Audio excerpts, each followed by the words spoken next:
let's try.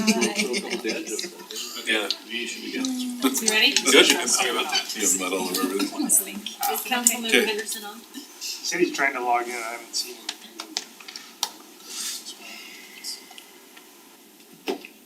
Can make a motion, Chair. You ready? Yep. Yeah, Wait, are you ready? He Jackie? is not in the meeting yet. I'm ready. okay. We'll move that we make Steve Shields the mayor pro tem for the meeting tonight. Second. All in favor? Aye. Okay. Is that better, Jackie? Thank you very much. Aye, you're welcome. 3 days later. Yeah, right. Okay, let's start with item 1.1, review of this evening's agenda. Do we got anything?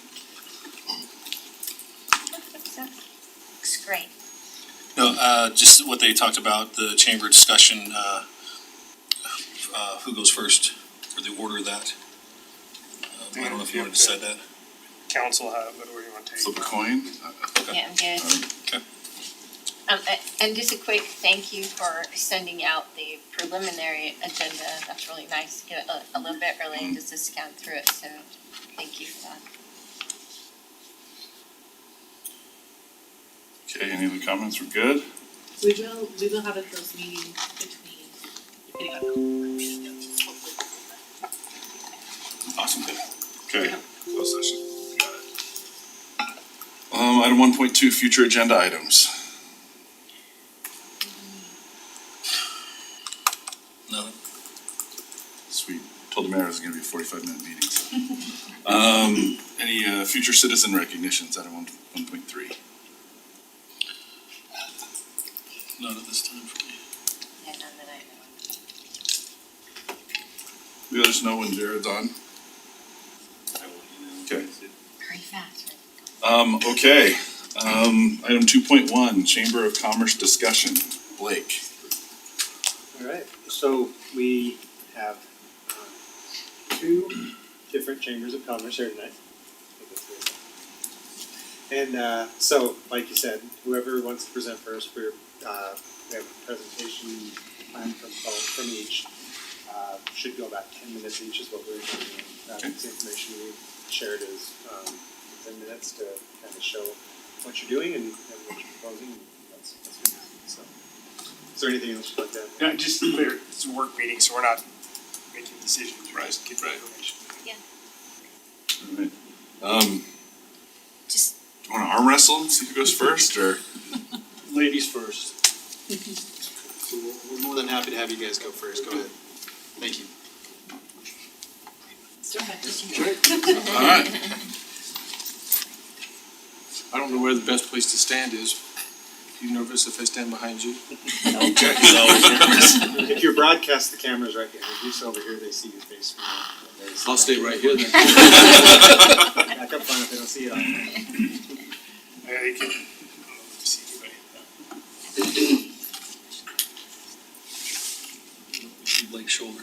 Okay, thank you, and I appreciate the opportunity to be invited to tell you a little bit about the South Valley Chamber. We've had some just earlier discussions with Mayor Palmer, and sorry we missed him, but sure you'll report back. This was our staff, but I brought them, so stand up, and we left Corey, we have an event going on right now, we left Corey to continue on with the event, but we're small, but we're mighty, and we're doing, this is why we're as successful as we are. Our executive and finance committee, you may recognize some of these faces. Also, our board of directors. I tell people this is why I sleep at night, because I've got a great board, a great executive committee, and they don't micromanage, and yet they do a lot of heavy lifting out in the community for us. We have 5 different committees that our chamber members have a chance to serve on, and we'll dive in some of those a little bit further. In 2023, we were pleased to add Cottonwood Heights to our chamber and have a business agreement with them. We also added 3 events in 2023, what we call Meet the Member, Member 101, and Connect After Hours, which I'll touch on briefly in just a minute. I want to recognize our chamber champions. These are some of our larger corporations and our larger members. And without them, they give us the financial resources to be able to do what we do. And they're not looking, as Larry Miller says, we're not looking to sell any more tickets, popcorn, or cars. Now they don't sell cars. But they're looking to just lift the community and give us the resources to be able to do the things we do for small business. These are our current city sponsors and partners as well. Our mission statement is to connect, educate, advocate, and grow. And with every event, whether it's a lunch, whether it's an after hours, whether it's our educational products, we hope that we kind of pull all four of those together as part of our mission. We made a little news last year. The one that I'm most pleased about is that we were able to provide South Valley hotels with period product. And one of the back-end benefits of that was that one of the hotels had some behind the scenes staff that asked if they could take advantage of that, which kind of touched our hearts. We have a tourism committee that's kind of a sidestep of the chamber that we run and manage. We spent $184,000 in marketing and acquiring events to come to the South Valley, which returned $38.7 million economic return. We're grateful for the soccer fields out here because we bring a lot of sports. Zorm works with us in Sports Salt Lake, and we bring a lot of teams to South Valley to play soccer, volleyball. We even did pickleball, and we've also done cornhole, and we made ESPN News last year. Our Women in Business does a phenomenal job, and we have the resources to be able to get really good presenters. I will say up front, whether it's this lunch or others that we'll talk about, any event that we do, I want our members to walk away saying, that hour and a half was well spent. And I'm a better person, I'm smarter, I know something, I met someone. Just yesterday, we had Katie Wilkie, who's the president and CEO of Primary Children's Hospital, and she came and did a fabulous presentation. Probably the thing that I'm most pleased about is in our Women in Business is we have 22 high school girls that from different high schools within our footprint that are participating with our Women in Business. They have mentors, they do a service project, they attend all of our lunches and seminars, and we went from 11 last year to 22 this year. We have two from this area, Harriman High School and Mountain Ridge High School. In fact, next month, which is almost really next week, but April 23rd, we have our graduation. We actually hold a graduation ceremony, and we will award them with a $1,000 college scholarship to go to college of their choice. Now, I learned from my previous life, you don't give the $1,000 to them, you send it to the registrar's office. So, something that we're really pleased about is our Business Institute, where we provide small business education for small businesses, with the exception of our leadership, and that's really a combined. Let me just touch on them really quick. Our leadership, South Valley, is something I wish that I had when I was coming up through business and through management.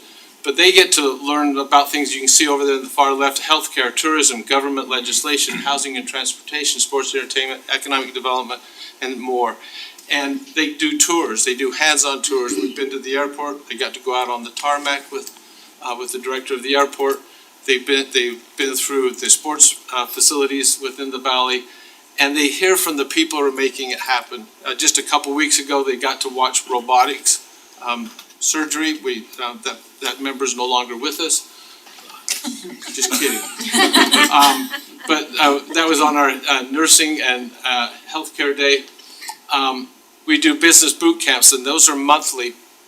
We started a monthly. Last year we only did 9, but it's kind of a spin-off of our Business Accelerator, which we call our mini MBA for small businesses. And we're now into our 7th cohort of that. And last fall, we had 2 people that retook it. It's really focused on small business to help give them the tools. And it's fun to see what happens to their balance sheets and their sales and their profitability in this one. Everyday Entrepreneur is something we partnered with Salt Lake Community College to be able to start. This is where people are sitting at home, they're sitting in their garage, they've got an idea, they've got a product that they'd like to launch, but they don't know how. And so we worked with Beth Colosimo at the Mill and they already were doing something, and Beth said, let's partner. I would add in right here that Beth and I talked, today is Wednesday, but we talked on Monday, and she would like to put together something that would be an education product that we'd bring out to the Columbus Education Center, because she does entrepreneurial things for refugees. She also does them for prisoners out of the prison. Our ambassadors, they're our lifeblood. We have 27 going on, that was today, it could be more by tomorrow, but they help us with our ribbon cuttings, they meet and greet, they go out in the community and find leads for us and be able to be places where we can't. Our Government Affairs and Public Policy Committee that is chaired by Kelsey Berg, who is the Vice President of Public Affairs and for Larry Miller, and Steve Foxley, who is with Regents Blue Cross.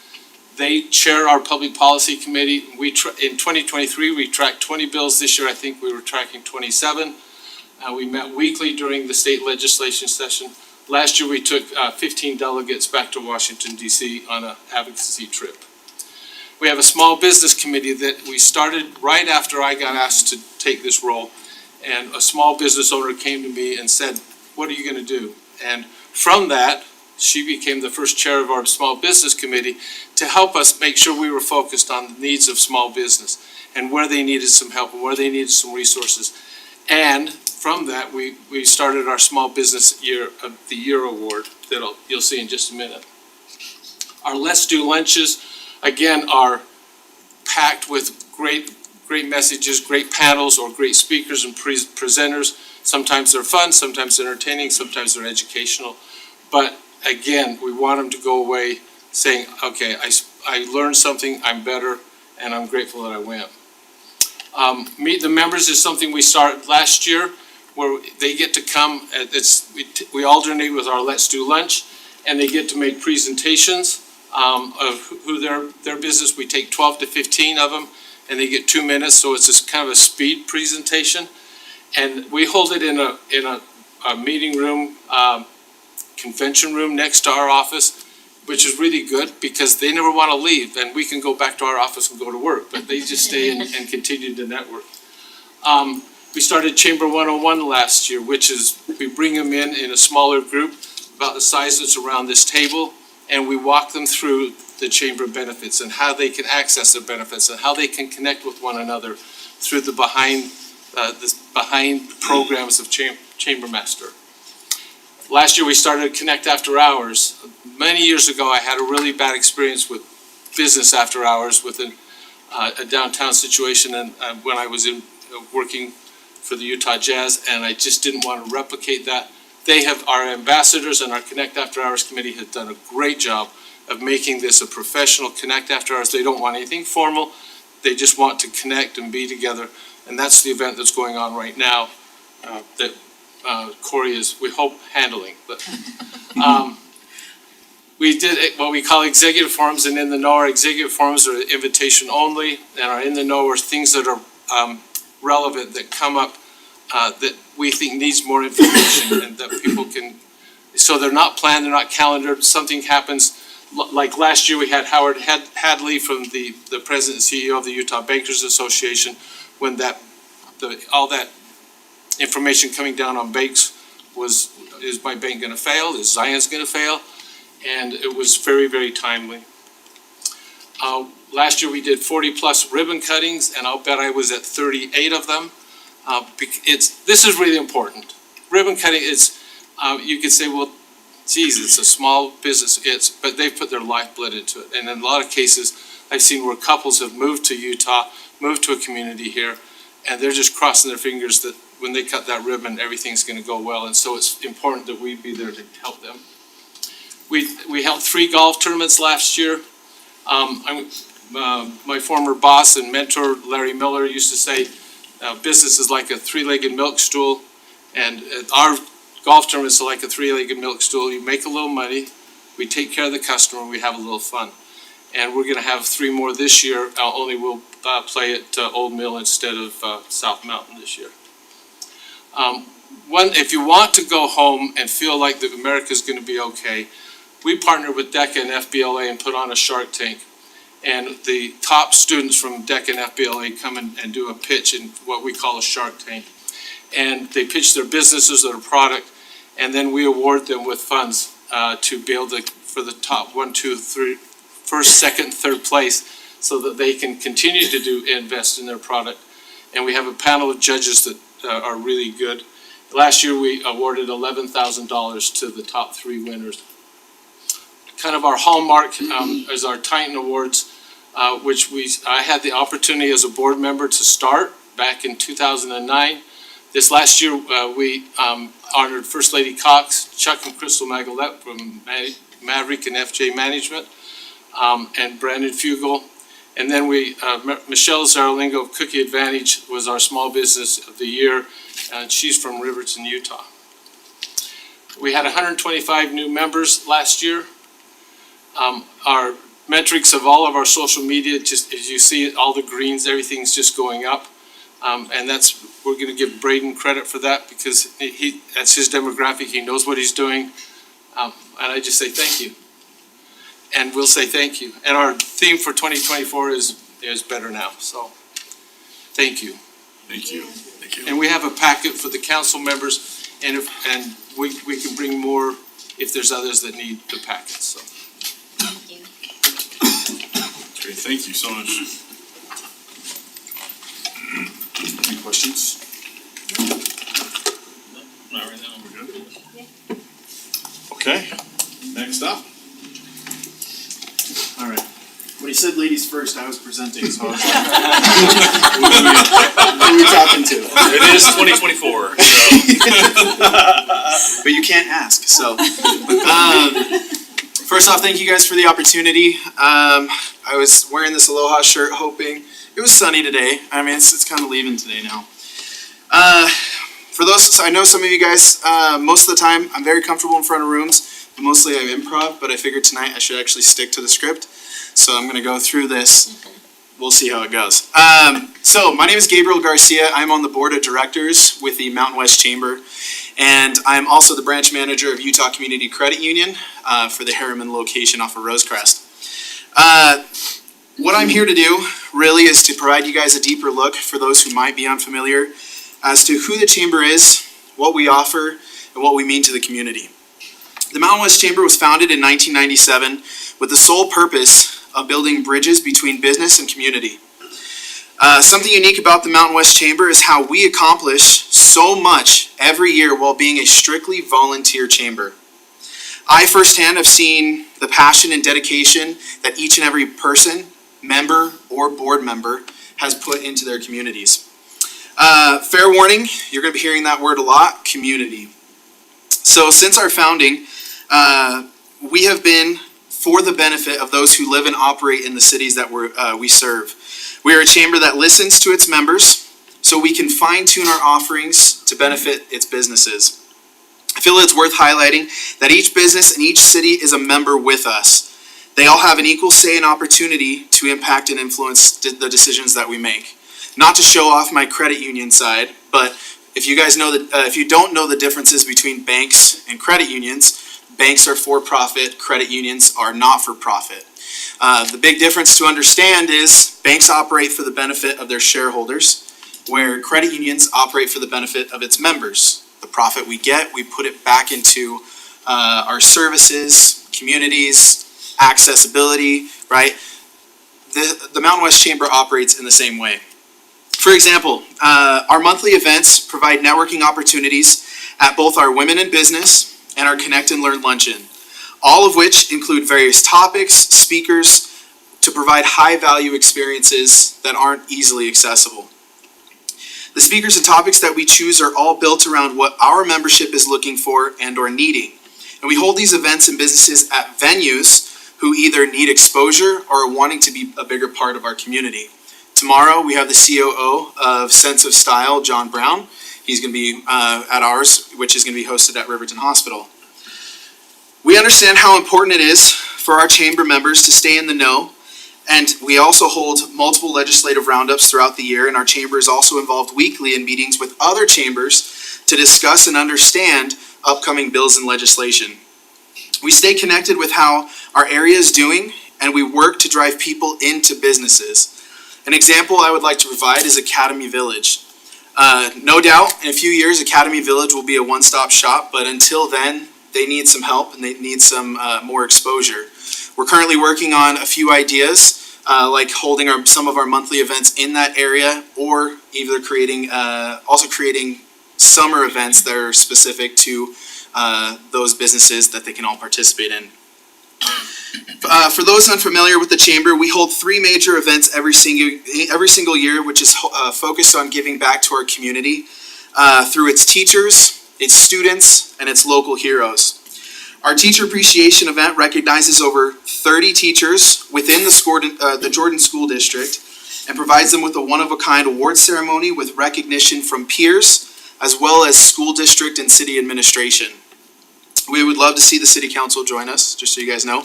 May 1st, downstairs, we're actually hosting it here. We'd love to have you guys. The next event is our Scholarship Fund Golf Tournament, which in the last 2 years alone has helped provide 8 scholarships totaling $12,000 to Harriman students. That does not include what we've raised and been able to provide for surrounding areas as well. While most scholarships are awarded to those who excel in academics or sports, our scholarship recipients are students who have their own special comeback story. Students whose high school careers looked bleak from the beginning, but through their own effort, hard work, and the support of their schools and teachers have done a complete 180 to create a brighter future for themselves. Another unique thing about the scholarships is these scholarships can be applied towards traditional school supplies or tuition, or if they choose, they can apply it towards equipment, which can be used for whichever career field they're looking to pursue. We understand how important a strong start is in a career or in a business. We're dedicated to helping them achieve that. Finally, our Night of Heroes Gala. This night provides much needed recognition to first responders, businesses, and community members who work every single day to make their cities better. We let them know that they are seen and heard, and that we as a city, a chamber, and citizens truly appreciate and love them. Our area is not comprised of massive C-Corp businesses. It is generally small businesses. According to SBA, 43% of GDP comes from these types of businesses and accounts for 49% of all employment. If these businesses are forgotten, our economy does not grow and people do not have jobs. In the past 18 months, we've held more than 35 ribbon cuttings for Harriman City businesses alone, and that is regardless of whether they join our chamber. We want them to know that their city and their chamber is behind them from the get-go.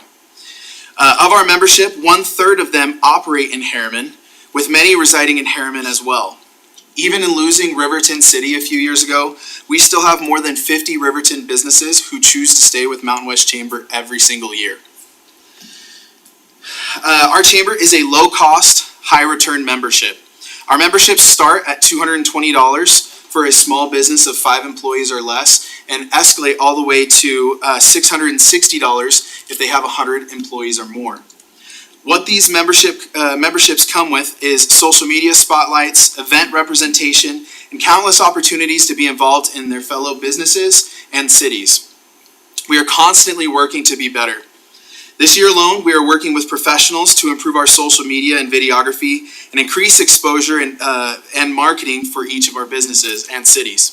Soon, we will also have our own business accelerated class, which is going to be provided through the U.S. SBA administration. And you see, everything we do is focused on providing a return to our members and communities. In doing that, we have been able to create priceless relationships.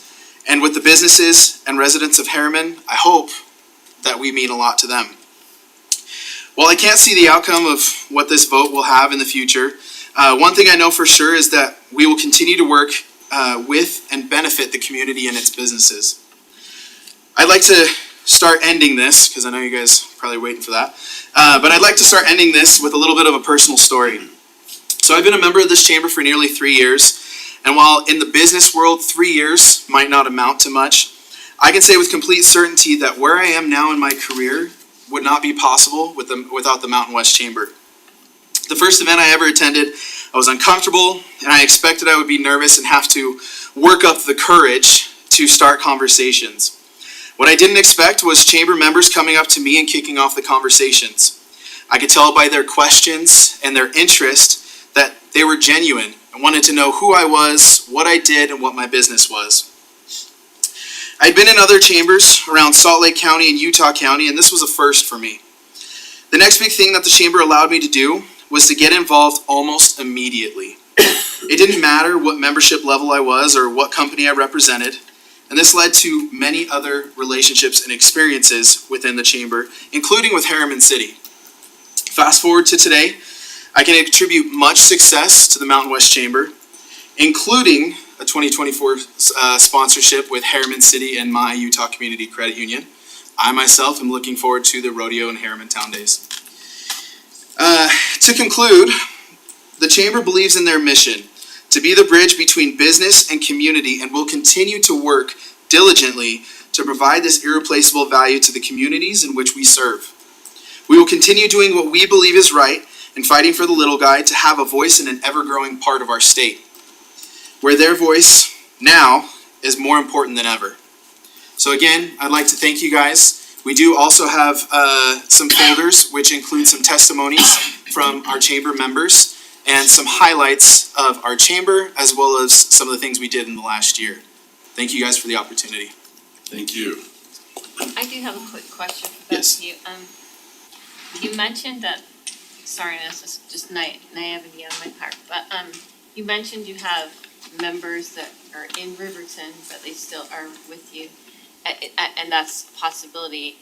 Do you guys allow that too, or is it that the cities have to be part of, the businesses can be part of your chamber, whether the city Businesses is can not? come from anywhere. We have members from Utah County, from Salt Lake City, So whether the city is or not has no. Yeah, That's correct. we Okay. have Sandy, we have Lehigh. Okay. Yeah, Alright. there's no I limitations. just wanted to make sure. Thank you. Thanks. Thank you. How many do you want? Just maybe give them to Jackie. Do you have 5 of them and then we Yeah. can have one? There we go. Thanks, hon. That's awesome. Perfect. Thank you, guys. We Thanks, really guys. appreciate your time this evening and for the great presentations. Appreciate it, guys. Thank you. Thank you. Thank you.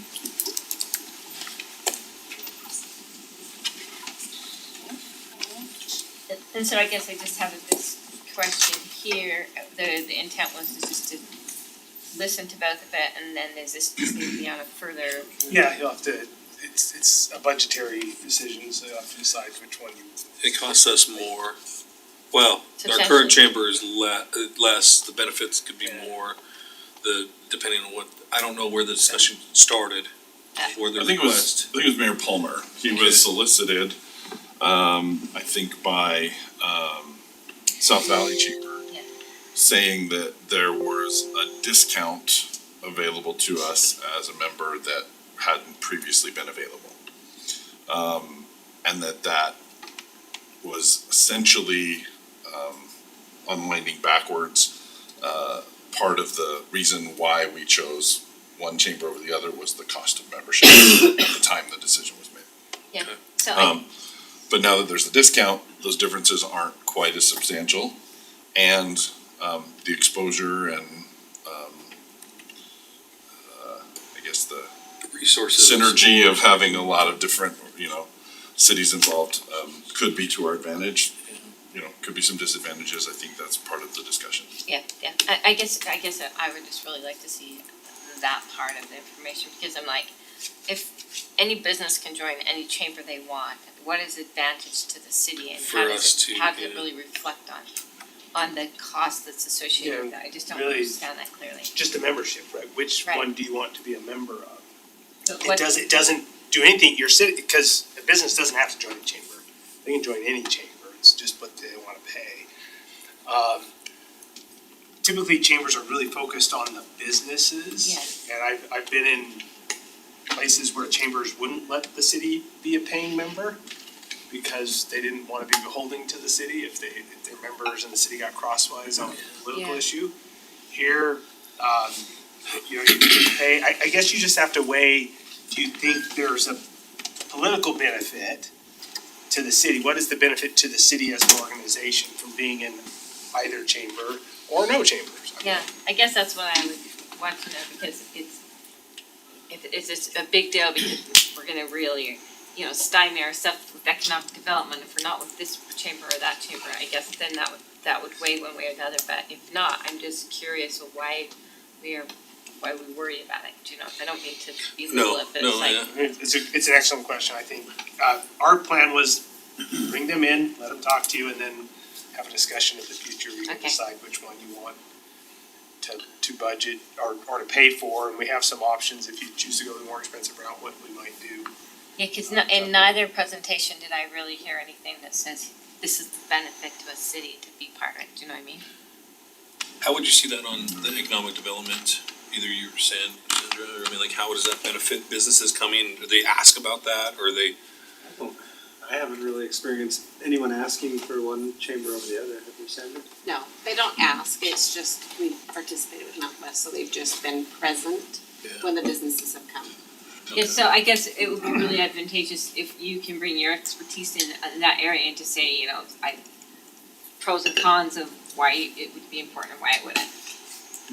I think, I think it's 6 of one, half of the other. It doesn't really, I don't think it's going to impact city staff's function, how you do this. Six You would cons, really six have to pros. decide, is there a political benefit? Because I think that's really the issue. Is there a greater Possibly, political yeah. benefit? It's not just political, economic, exposure, all those kinds of things. right? Business I relationships, think, Mayor Palmer was kind of driving the bus on this discussion. Yeah, right? he was, yeah.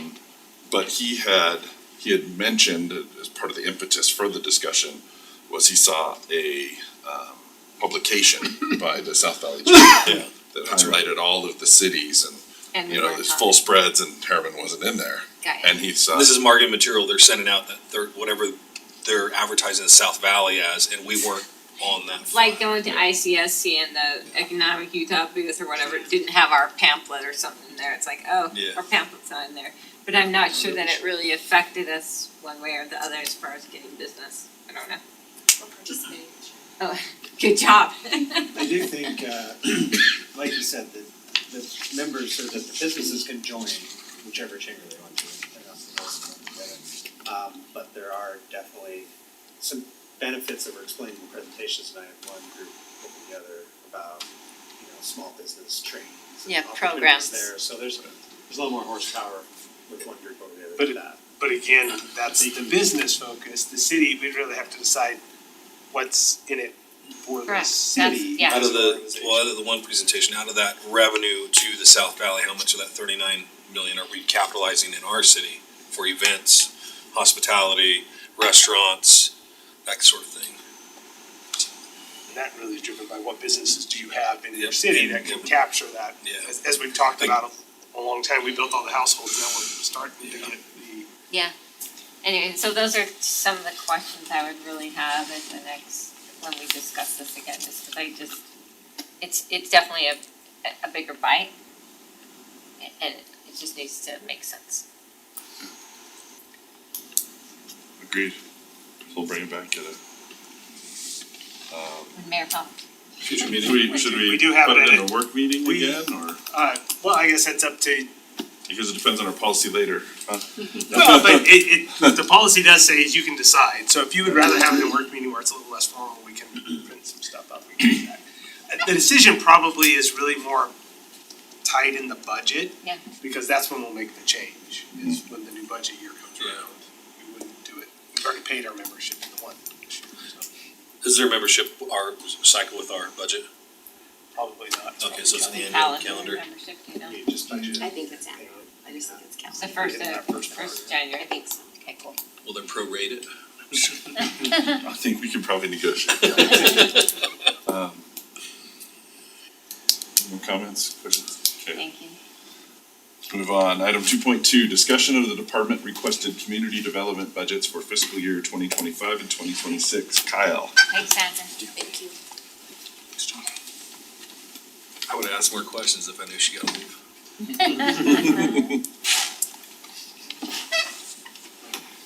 Before we start, I always seem to bring the bad news, but I actually have good news today. Nice. We got our initial insurance renewal back and it came back at 2.7%, What? which is phenomenal. Less than what we. That is UFA Oh. is looking at double-digit increases and they're working through that right now, but yeah, that's phenomenal, so city staff really deserve the credit for utilizing their healthcare wisely during the year, but that's good news. I had put 5% in the budget, so we're already starting to see that as we go through and start modifying the budget, so. Nice. So with that, overall, this isn't bad news.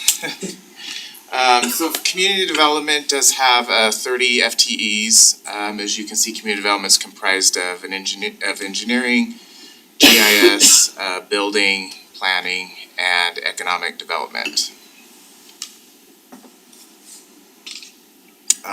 Delving into community development admin, so this was created with the 24 budget.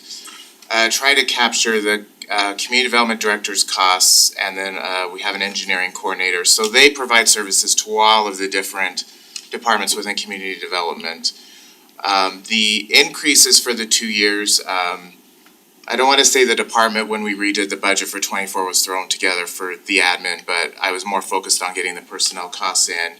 So we're now actually capturing their other operating costs. So that's majority of that is like subscriptions and memberships. I don't believe they don't have computers this year, but it would include just those items just for those 2 FTEs. And then in 26, there was just some small inflationary adjustments that are expected. In economic development. Just a question about that. Yeah.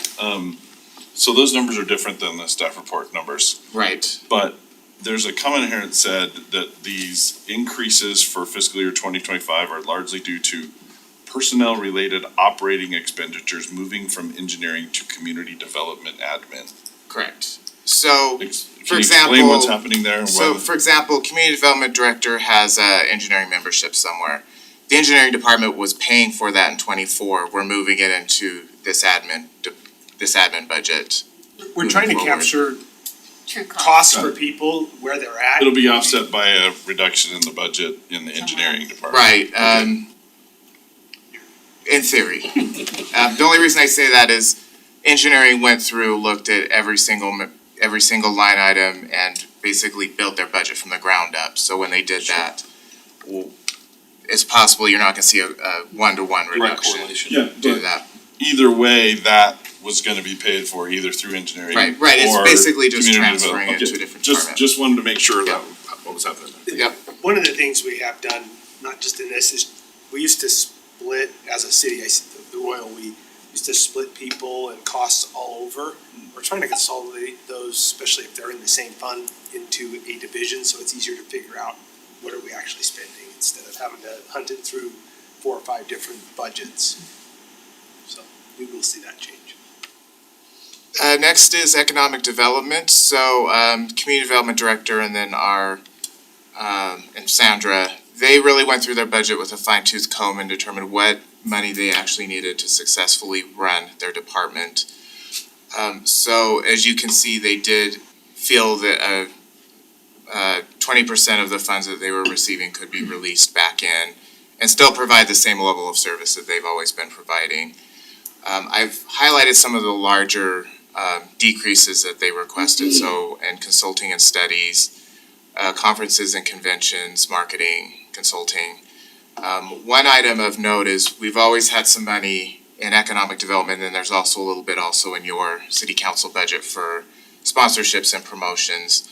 So that 25,000 is still proposed to be in the budget.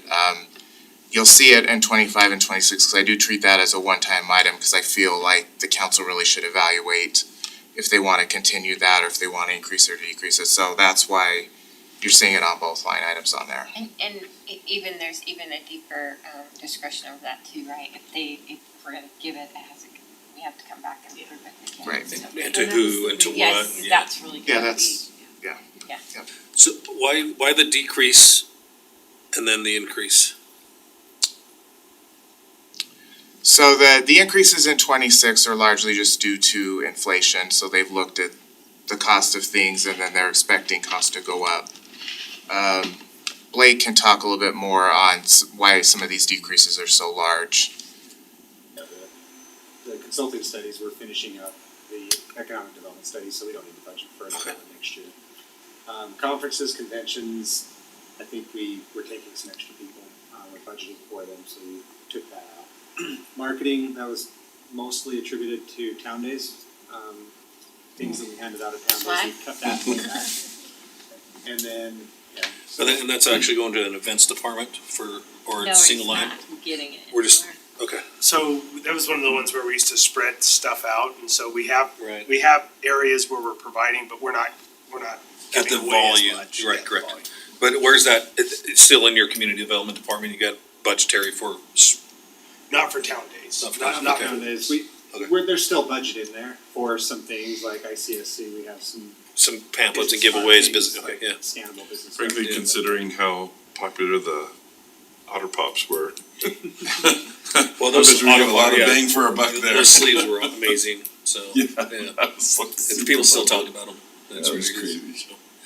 And one review I also do, so when Blake submits his budget, I do compare what he's requesting to what we spent in prior years, just to make sure that there's not a mistake or something, so, my personal feeling is we have been over budgeting this department for a number of years just based off of what we've been spending, so. Nice. There was a lot of contingency in there, just in case. Next department is engineering. So as you can see, we have a city engineer and then there are two other engineers, an inspector supervisor, and then a project manager. The general fund pays for 9 of those positions and then one, the staff engineer. His time is almost exclusively just spent on development, so he's paid out of the development services fund, so his salary is being paid for by the building fees that are generated in that department. As you can see, they have an FTE of 10 total. Engineering, you'll notice I just said 10 FTE and then I say 9 here, that's because the one FTE is over in development services. The major request in engineering was the city engineer did ask for an additional staff engineer. As we mentioned previously, the city manager is not going to recommend any staff increases with the biennial budget. So that does drop the 19% increase to 8.2 if we take that FTE out. Some other things in 25 that was requested was traffic counters, so that's a capital one time, although there's counters in both years. Additional funds for contract engineering, and you can see there's some computer rotations in there also. So on that one with the personnel, was that part of that other packet where it said they wanted a personnel, but it would decrease or increase the workflow, or did we have that information? That was yeah, you should have had that. It's just, we don't, the budget is so tight this year, any of these requests in the general. I just wanted to see how that affects the impact to the department. And so, to make sure that, in here it said, without this request, the fiscal year 2025 increase would be 93,000 instead of the 224. Is that correct? That is. I'm just going off of the, Yes, that is correct. okay. And then GIS has, there's 3 full-time and 1 part-time. I sometimes don't like the 0.73 FTEs because we don't have a half of employee, but, so we do have 3 employees, 1 does work part-time. One, her time is almost, the part-time employee, her time is almost exclusively spent in water, so the water fund pays for that FTE.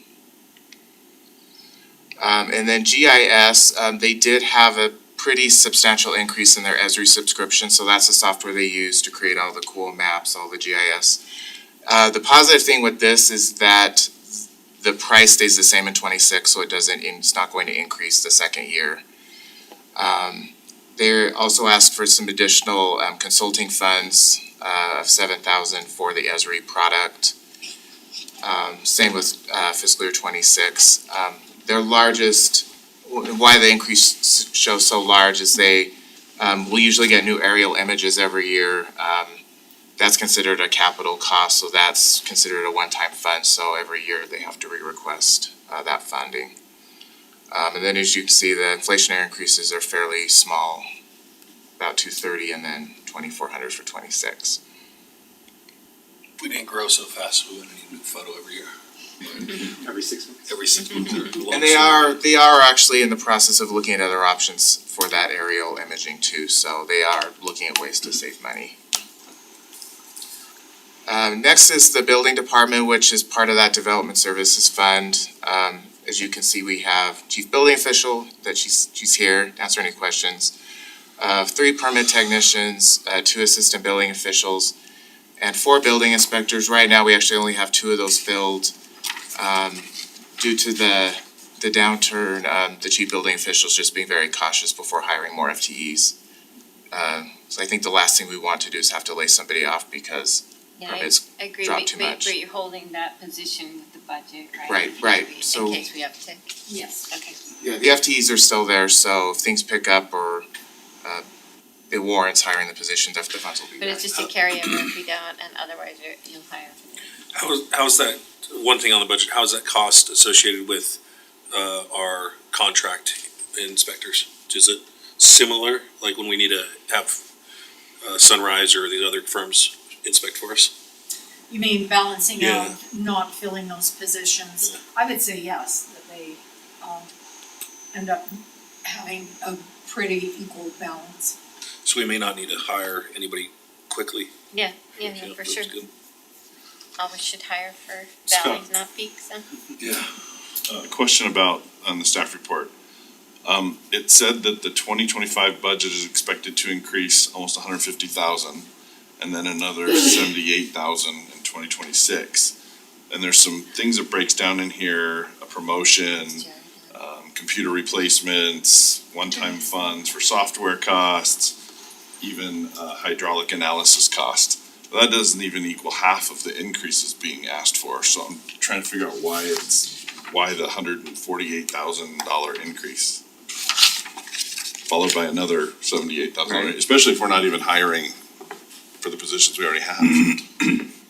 So the difference would be normal COLA merit, or not COLA and insurance increases.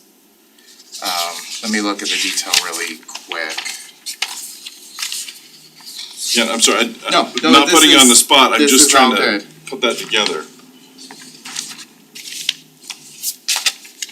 And I also, what I do on that increase number is I take out that admin fee. So it's a, you know, a charge we charge the departments. I don't include that in the, increase, so that, So an offset for some of that. but I probably need to just double check that increase Okay. number and just make sure it's correct, cause I'm looking through the detail and I'm not seeing a huge amount other than the hydraulic analysis, which is 50, but that has a corresponding revenue. Yeah, I was coming up, 70, Yeah, and then 85, there's 95, something like Another that. 20 a year, Yeah. so they're building out their development software right now, but I'll double check those numbers and I'll Okay. send an email out. I appreciate it, thank you. Yeah. Sorry, I had a question on development services, and maybe you already covered this, but the staff engineering 3 to the deputy city engineering for 6,200. I always, think we've had a bad habit, I think it's broken now, and I'm grateful for that, but of changing titles to give raises. So the one item that has to happen here is their job description and it has to be very clear what the difference is between, and at all levels, not just this one, but if we move somebody from a streets tech 1 to a tech 2, what is that difference? One, so that employee knows this is what I need to do to be able to promote, it's very clear, but there's also benefit back to the city. And that is a discussion that we've had, that HR is having with when all of these are coming. I love that. We at the garbage Great. district, we hire I don't know what she's called, Melissa Carr. She's a salary expert. Class and compensation Yeah, person. and so, I mean, the algorithm behind everything that she does is really sophisticated, right? And it's like, and if you're gonna come in and ask for that different class or this, you better come in with a new job title and it better be, and I assume that we're doing that same type of thing now. Yeah, I just wanted so to so make there sure. is, we have some pay bands and they have to fit, I think having used a system like you're doing, I don't know that we're quite as sophisticated as, I don't believe it's an algorithm, meeting, but Yeah. Travis is doing that, our HR staff, as they go through and try to match job descriptions to other cities' job descriptions to see where those markets are, so not necessarily job titles. Yeah, but Because it's based on what what your actual people are job actually description doing, is. That's it, we just did one on Monday, but it's all about, you have to reclassify it through a job description, and you have to actually show me that that's truly what they are actually doing. And it had absolutely nothing to do with, I doubt that this is happening or anything, I just wanna clarify that, because I think we've had a habit in the past of not dealing with that. We've had some interesting titles, I don't wanna pick on them, I won't say what they are, but every once in a while, I don't know what that title does. So Yeah. we've been working through cleaning up those job descriptions, so it's very clear what the person's responsibilities are.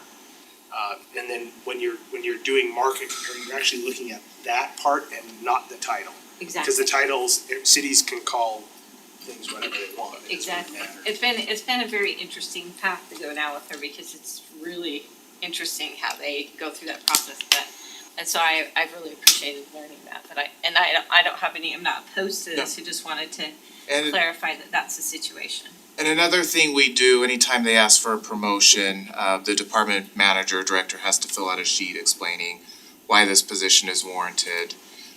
It's very similar to the one we do if they ask for a position.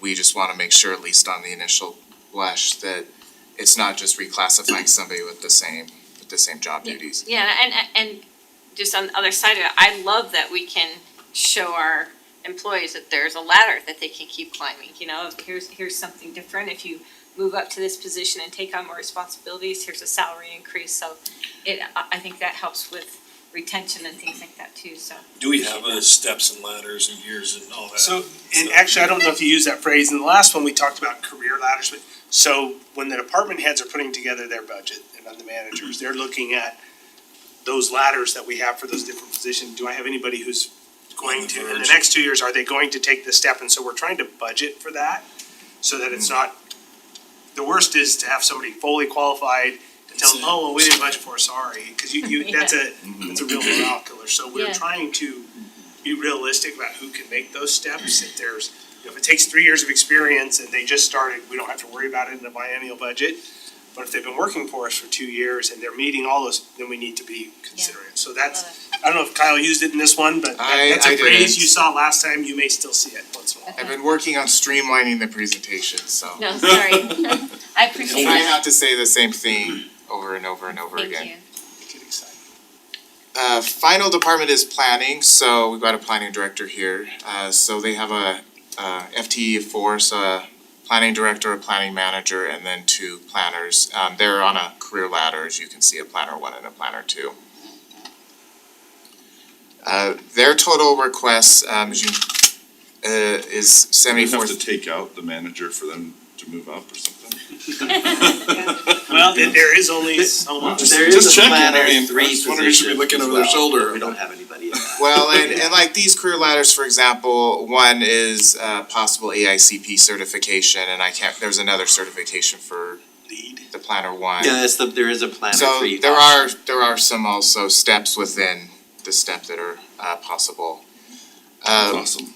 Something that's not interesting with their budget is, so they have a very small operating budget, however, they usually have a large amount in what's called advanced planning, so these are those in-depth studies that they have to do periodically. I've been treating these as one-time funds, so at least so planning at least has to come back and say what they're actually gonna spend the money on versus getting a blanket 50,000 every year. As you can see, that is 50,000 every year, and I did put in the report what the plans were for those. And a lot Lately- of those are mandates from the state. Right, responding to the state, one of the big ones, next ones we're gonna be working on is this water conservation element of the general plan, which is entirely new. Another So- mandate. Yeah, yeah, Well, they funded it out, all right? yeah. Oh, they funded a baseball stadium. We funded a bridge soon, It's right? gonna be artificial turf, so that's their water conservation. And just as a reminder of some of the upcoming meetings, so next work session meeting will be Parks, Rec, and Events.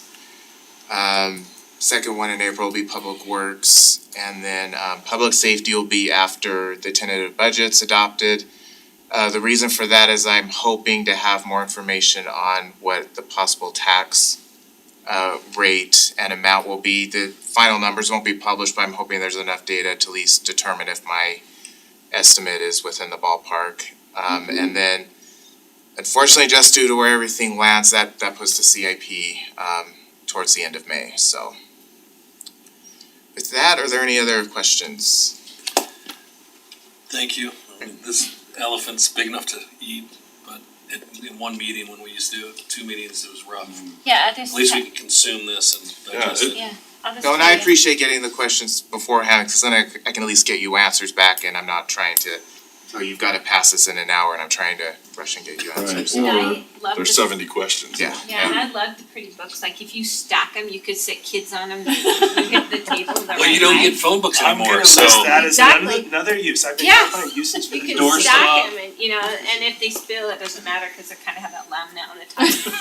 But, I don't mean to make fun of it, I'm not trying to belittle the work that was done in the past, but this is more meat and bones of what we're really trying to, this is so much easier for me to really understand what is going Yeah. without having to study for 6 years, which, I mean, you still do, but it's very good, thank you.